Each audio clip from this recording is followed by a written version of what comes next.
अस्सलाम वालेकुम दोस्तों, दज्जाल जिसके बारे में हमने रसूलुल्लाह सल्लल्लाहु अलैहि वसल्लम की बहुत सारी हदीसें मुबारक सुनी हैं, जिसमें बताया गया है कि दज्जाल कैसे दिखाई देगा। असल में दज्जाल एक फितना होगा जो कि खुदाई का दावा करेगा और इसको प्रूफ करने के लिए वो लोगों को मारेगा और उन्हें दोबारा जिंदा करेगा। दज्जाल एक आंख से काना होगा और इसके माथे पर दोनों आंखों के दरमियान काफिर लिखा होगा। यहूदी दज्जाल की पैरवी करेंगे। इसके एक हाथ में जन्नत होगी जबकि दूसरे हाथ में जहन्नम होगी। एक्चुअली जिस हाथ में जन्नत होगी उस हाथ में जहन्नम होगी, जबकि जिस हाथ में वो जहन्नम का दावा करेगा उस हाथ में जन्नत होगी। लेकिन एक ऐसी हदीस जिसको हमने बहुत बार सुना है, इसमें दज्जाल की एग्जैक्ट लोकेशन के बारे में बताया गया है। अब सवाल ये पैदा होता है, क्या दज्जाल अभी भी वहाँ पर मौजूद है? वो वहाँ पर आया कैसे और वो कौन सी जगह है जहाँ पर दज्जाल मौजूद है? आज की इस वीडियो में हम दज्जाल की एग्जैक्ट लोकेशन के बारे में बात करेंगे।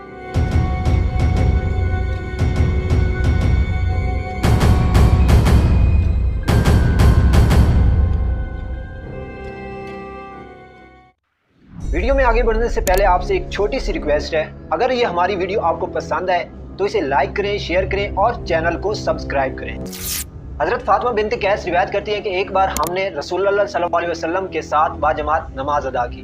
मैं मर्दों वाली सफ की पुश्त के पीछे मौजूद औरतों की पहली सफ में मौजूद थी। हजूर सल्लल्लाहु अलैहि वसल्लम नमाज अदा करने के बाद मिंबर पर तशरीफ लाए और लोगों से कहा कि अपनी नमाज वाली जगह पर ही बैठे रहें। आप सल्लल्लाहु अलैहि वसल्लम ने लोगों से मुखातिब होकर कहा, क्या आप जानते हैं कि मैंने आपको क्यों बिठाया है? लोगों ने कहा कि अल्लाह और उसके रसूल बेहतर जानते हैं। आप सल्लल्लाहु अलैहि वसल्लम ने फरमाया कि मैं आज आपको किसी खास बात की रगबत दिलाने के लिए या किसी चीज़ से डराने के लिए नहीं बिठाया। मैंने आज आपको इसलिए बिठाया कि तमीम दारी जो कि एक ईसाई था ने इस्लाम कबूल किया है और एक ऐसी बात बताई है जिसके बारे में मैं आपको पहले बताता रहता था। तमीम दारी ने दज्जाल के बारे में बताया है।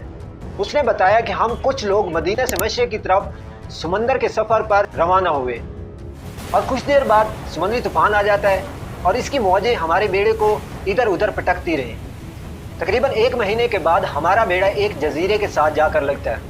हम उस बड़े बेड़े से उतरकर छोटी कश्तियों में आ जाते हैं और उस जजीरे पर चले जाते हैं। जैसे ही हम उस जजीरे पर जाते हैं तो हमें एक अजीब व गरीब शक्ल का जानवर दिखाई देता है, जिसके पूरे जिस्म पर बाल होते हैं और इसकी स्याह रंगत होती है। इसके बालों की इतनी शिद्दत की वजह से हमें इसके आगे और पीछे का पता नहीं चलता। हम इससे पूछते हैं कि तू क्या भला है? वो हमें बताती है कि मेरा नाम जसासा है। फिर वो हमें कहती है कि आप यहाँ से उस मंदिर की तरफ जाएं, वहाँ पर एक शख्स आपकी शिद्दत से इंतजार कर रहा है। हम लोग वहाँ से उस मंदिर की तरफ दाखिल होते हैं तो आगे हम देखते हैं कि एक अजीबो गरीब शक्ल का इंसान जो कि लोहे की जंजीरों में जकड़ा हुआ है। हम उसे देखते हैं और हैरान रह जाते हैं और उससे पूछते हैं कि तू कौन है? वो हमें कहता है कि मेरी छोड़ो, पहले तुम बताओ कि तुम कौन हो। हमने बताया कि हम अरब से आए हैं। तो उसने हमसे 3 सवाल पूछे। उसने पहला सवाल पूछा कि मुझे बेसान के बागात के बारे में बताओ। हमने पूछा कि तुम उनकी कौन सी बात के बारे में जानना चाहते हो? उसने कहा, क्या वो अभी भी फल यानी फ्रूट्स देते हैं? हमने कहा हाँ देते हैं। उसने कहा ये बहुत जल्द देना छोड़ देंगे। फिर उसने पूछा कि मुझे लेक ऑफ तिब्रिया के बारे में बताओ। हमने कहा कि उसकी कौन सी चीज़ के बारे में पूछना चाहते हो? तो उसने कहा कि मुझे बताओ कि क्या उसमें अभी भी पानी है? तो हमने कहा जी हाँ है। तो उसने कहा कि उसमें से बहुत जल्द पानी ख़त्म हो जाएगा। फिर उसने तीसरा सवाल किया कि मुझे अरबों के उस उम्मी पैगंबर के बारे में बताओ। हमने कहा कि वो मक्का से मदीना पहुंच गए हैं। उसने कहा क्या अरबों ने उसके साथ जंगें की? तो हमने कहा कि जी हाँ की और मुसलमानों को फतह हुई और अरबों ने रसूलुल्लाह सल्लल्लाहु अलैहि वसल्लम की इताअत कर ली है। तो दज्जाल ने कहा कि अब मैं बताता हूँ कि मैं कौन हूँ। उसने कहा कि मेरा नाम दज्जाल है, मैं बहुत जल्द आज़ाद हो जाऊँगा और मक्का और मदीना के अलावा पूरी दुनिया में जाऊँगा। आप सल्लल्लाहु अलैहि वसल्लम ने कहा कि ये तैयबा है, ना वो यमन के समंदर में है और ना ही वो शाम के समंदर में है। फिर असा मुबारक मिंबर पर मारा और मशरिक़ की तरफ इशारा करके कहा कि वो जो कोई भी है वो मशरिक़ में है, वो जो कोई भी है वो मशरिक़ में है, वो जो कोई भी है वो मशरिक़ में है। आप सल्लल्लाहु अलैहि वसल्लम ने ये 3 बार कहा। अब सिंपल सी बात है, एज वी नो कि मशरिक़ में जाते हुए उनकी कश्ती एक जजीरे पर रुकी थी। तो आए हम मदीना के ईस्ट में तमाम आइलैंड देखते हैं। मदीना के मशरिक़ में there is the famous Arabian sea और इसमें मेनली 4 जजीरे पाए जाते हैं। Lakshadweep island in India, Socotra island in Yemen, Masirah island in Oman, जबकि अस्तोला आइलैंड इन पाकिस्तान। हदीस में क्लियरली फरमाया गया है कि दज्जाल यमन में तो नहीं है, तो मतलब ये दो जज़ायर मसीरा और स्कोटा तो कैंसल हुए। रसूलुल्लाह सल्लल्लाहु अलैहि वसल्लम ने जो मदीने में मशरिक़ में इशारा किया था, अगर हम मदीना से एक सीधी लाइन खींचें तो वो बिल्कुल अस्तोला आइलैंड पर से गुजरती है। और जब जसासा ने इन लोगों को एक टेंपल यानी मंदिर की तरफ भेजा था, तो इस जजीरे पर मंदिर के यानी टेंपल के कोई रिमेन्स तो होने चाहिए। इंडिया के इस आइलैंड पर तो कोई मंदिर नहीं है, लेकिन पाकिस्तान के अस्तोला आइलैंड पर पता है क्या है? मंदिर।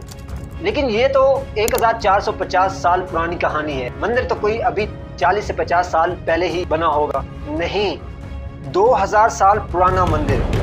और मंदिर भी किसका? काली माता, हिंदुओं की सबसे खतरनाक और खौफनाक गोडेस्ट, जो दिखने में बहुत खौफनाक और जिसके जिस्म पर बहुत सारे बाल हैं। कुछ याद आया? जसासा। इन सहाबियों ने जिस खौफनाक चीज़ की बात की थी, वो बिल्कुल हिंदुओं के इस भगवान से मिलती है। लेकिन अगर आप आज अस्तोला आइलैंड पर जाएंगे तो आपको दज्जाल नहीं दिखेगा। वो आज़ाद हुआ या नहीं, इसके बारे में तो नहीं पता, लेकिन ये जो जसासा है, इसको गौर से देखें।